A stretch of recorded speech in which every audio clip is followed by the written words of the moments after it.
আগামী 16ই ফেব্রুয়ারি আপনার ভোট দান করে সিপিআইএম এর প্রার্থী হিসেবে, বামফ্রন্টের প্রার্থী হিসেবে আমাকে জয়ী করে এই এলাকায়, সিংনা বিধানসভা এলাকায় আপনাদের জন্য, মানুষের জন্য, সকলের জন্য কাজ করার জন্য সুযোগ করে দেবেন, এই আশা আমি রাখছি। আমি আপনাদের সামনে কিছু তথ্য এবং কিছু আবেদন উপস্থাপন করব।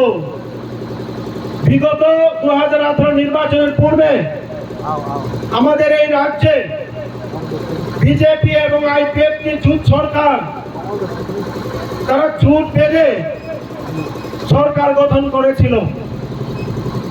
রাজ্যের মানুষকে প্রতিশ্রুতি দিয়েছিল রাজ্যের মানুষের জন্য তারা কাজ করবে, রাজ্যের মানুষের জন্য তারা উন্নয়ন করবে, রাস্তাঘাট নির্মাণ করবে, অফিস আদালত তৈরি করবে, বেকার যুবকদের চাকরির সংস্থান তারা তৈরি করবে, 10,300-তে শিক্ষক শিক্ষিকা বন্ধুদের তারা চাকরির নিশ্চয়তা দেবে, স্থায়ী সমাধান করবে।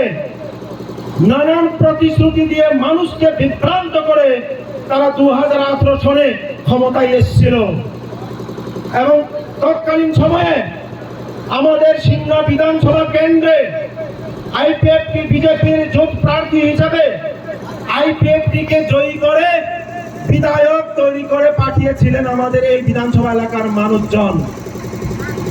আমরা গত 5 বছরের অভিজ্ঞতায় আমরা দেখেছি যে বিধায়ক মহোদয়কে 5 বছরের জন্য আমাদের সিংনাবাসী, সিংনার নাগরিক বৃন্দ, সিংনার অভিভাবক মন্ডলী, সিংনার প্রধানগণ, সিংনার সকল অংশের মানুষ ভোট দিয়ে যখন ওনাকে বিধায়ক হিসেবে পাঠিয়ে দিয়েছিলেন, মানুষ আশা করেছিলেন সিংনার মানুষের জন্য উনি কাজ করবেন। আমরা দেখেছি বিজেপি আইপিএফটি জোটের যিনি বিধায়ক, তিনি জনগণের আশীর্বাদকে, জনগণের যে রায়কে অপমানিত করে উনি নিজের দায়িত্ব থেকে সরে দাঁড়ালেন এবং সিংনার মানুষ অভিভাবকত্বহীন হয়ে পড়েছিল। আমরা দেখেছি যতগুলো প্রতিশ্রুতি তারা দিয়েছিল, একটাও প্রতিশ্রুতি তারা পালন করেনি, বরং সরকার থাকাকালীন অবস্থায় সিংনা বিধানসভা এলাকার মানুষ অভিভাবকহীন হয়ে পড়েছিল। আমি আপনাদের কাছে অনুরোধ করব, বিগত 5 বছরের অভিজ্ঞতায় আপনারা দেখেছেন এই রাজ্যে কি একটা ভয়ঙ্কর পরিবেশ তৈরি করেছে।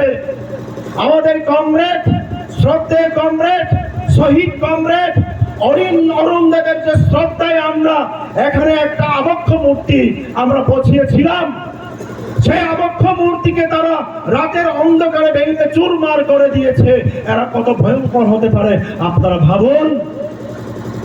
রাজ্যের মানুষ বলছে, প্রতিটি গ্রাম গঞ্জে মানুষ বলছে, বাজার হাতে মানুষ বলছে, অফিস আদালতে মানুষ বলছে, সরকারি কর্মচারী থেকে শুরু করে স্কুল কলেজে বিশ্ববিদ্যালয়ে পড়ুয়া ছাত্র ছাত্রীরা বলছে, যুবক কর্মহীন বেকার যুবকরা বলছে 18 বল আর নয়, আগামী 16ই ফেব্রুয়ারি বামফ্রন্টকে জয়ী করে পুনরায় বামফ্রন্ট সরকার আমরা গঠন করব। এটা মানুষের মনের কথা, মানুষের দুঃখের কথা তারা আমাদেরকে বলছে। যখন নির্বাচন দিনক্ষণ ঘোষণা হলো, যখন নির্বাচন দিনক্ষণ ঘোষণা হওয়ার পর ক্যান্ডিডেট ডিক্লেয়ার হলো, মানুষ বলছে আইপিএফটি কেও আমরা দেখেছি, বিজেপি কেও আমরা দেখেছি, আইপিএফটির যিনি বিধায়ক ছিলেন ওনাকেও দেখেছি। এবার আমরা আমাদের সিংনায় বামফ্রন্টকে জয়ী করে বিধানসভায় পাঠাবো, মানুষ এই কথা বলছে। আমি মানুষের আশীর্বাদ নেওয়ার জন্য যখন বামফ্রন্ট আমাকে মনোনীত করলো, মানুষের আশীর্বাদ নেওয়ার জন্য আমি যখন পাড়ায় পাড়ায় ঘুরলাম, বয়স্কদের সাথে কথা বললাম, যুবদের সাথে কথা বললাম, মেহনতি মানুষদের সাথে যখন কথা বললাম, কর্মচারী বন্ধুদের সাথে আমার যখন কথা হয়, ওনারা বলছেন আমাদের অভিজ্ঞতা হয়েছে ভাই, এইবার আর না, এইবার সারা রাজ্যের সাথে এই সিমনাতেও বামফ্রন্টের প্রার্থীকে বিজয়ী করে তারা বিধানসভায় পাঠাবে, এইটাই মানুষের শপথ। এবং আমরা বিশ্বাস করি বামফ্রন্ট কখনো মিথ্যা কথা বলেনি, আমরা কখনো মিথ্যা কথা বলিনি।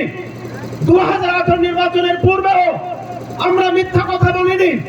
মানুষকে বলবার চেষ্টা করেছিলাম বিজেপি আইপিএফটি জোট মানুষকে মিথ্যা কথা বলছে শুধুমাত্র আপনার ভোট পাওয়ার জন্য।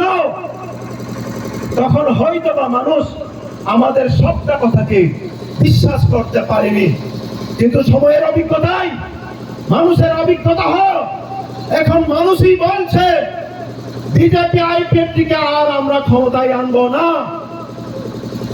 মানুষের অভিজ্ঞতায় তারাই বলছে বামফ্রন্ট ছাড়া রাজ্যে শান্তি প্রতিষ্ঠা করতে পারবে না। জাতি উপজাতি উভয় অংশের মানুষের সংমিশ্রণে তৈরি আমাদের এই ত্রিপুরা রাজ্য। এই ত্রিপুরা একটা শান্তির নীড়কে তারা অশান্তির পরিবেশ তৈরি করলো। বামফ্রন্টই একমাত্র পারে শান্তি প্রতিষ্ঠা করতে, বামফ্রন্টই একমাত্র পারে জাতি উপজাতি উভয় অংশের মানুষকে ঐক্যবদ্ধভাবে শান্তিপূর্ণভাবে জীবন যাপন করতে, সাহায্য করতে, এই পরিবেশ তৈরি করতে একমাত্র বামপন্থী পারে। আমি আমার কথা আর দীর্ঘায়িত করব না। আমার পরবর্তী বক্তা আমাদের শ্রদ্ধেয় মানিক দে মহোদয় আছেন, উনি বলবেন বিস্তারিতভাবে রাজ্যের রাজনৈতিক পরিস্থিতি। আমি শেষের দিকে এটাই বলবো, আজকে সিন্না অঞ্চলের উদ্যোগে এই যে প্রচার সভায়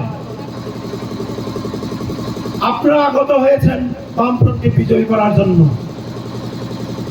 এবং এই মাইকের মাধ্যমে সাউন্ডের মাধ্যমে যারা 2018-তে বিজেপি করতেন, বিজেপির বন্ধুরা কেউ বা পাইক বাহিনীতে জয়েন করেছেন তার কর্মসংস্থানের আশায়, আমি মনে করি না তারা সবাই খারাপ।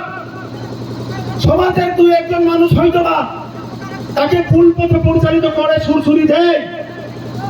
আমি মনে করি না আইপিএফটির সমর্থক যারা গত নির্বাচনে বিধায়ক হিসেবে আইপিএফটির প্রার্থীকে জয়ী করেছিলেন তাদের ভুল আমি মনে করি না, তারা অপরাধ আমি মনে করি না। সাধারণ মানুষ এলাকার উন্নয়ন চায়, সাধারণ মানুষ কিছু নতুনত্ব চায়, উন্নত থেকে উন্নততর পরিবেশ করতে পারে কিনা তার চেষ্টা তারা দেখতে চায়।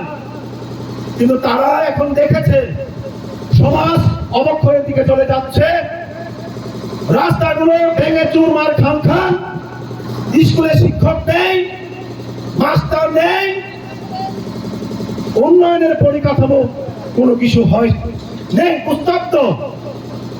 তাদের কাছে অনুরোধ, আসুন আমরা বিজেপিকে পরাস্ত করার জন্য একাত্ম হয়ে খাঞ্চা হয়ে আমরা লড়ব, এবং আগামী নির্বাচনে বিজেপিকে পরাস্ত করে নতুন সূর্যোদয় আমরা করব, বামফ্রন্ট সরকারকে আমরা পুনরায় প্রতিষ্ঠা করব। সকলকে নমস্কার, প্রণাম, শ্রদ্ধা এবং অভিনন্দন, শুভেচ্ছা জানিয়ে আমার সংক্ষিপ্ত কথা বলা আমার এখানে শেষ করছি। নমস্কার, ইনকলাব জিন্দাবাদ।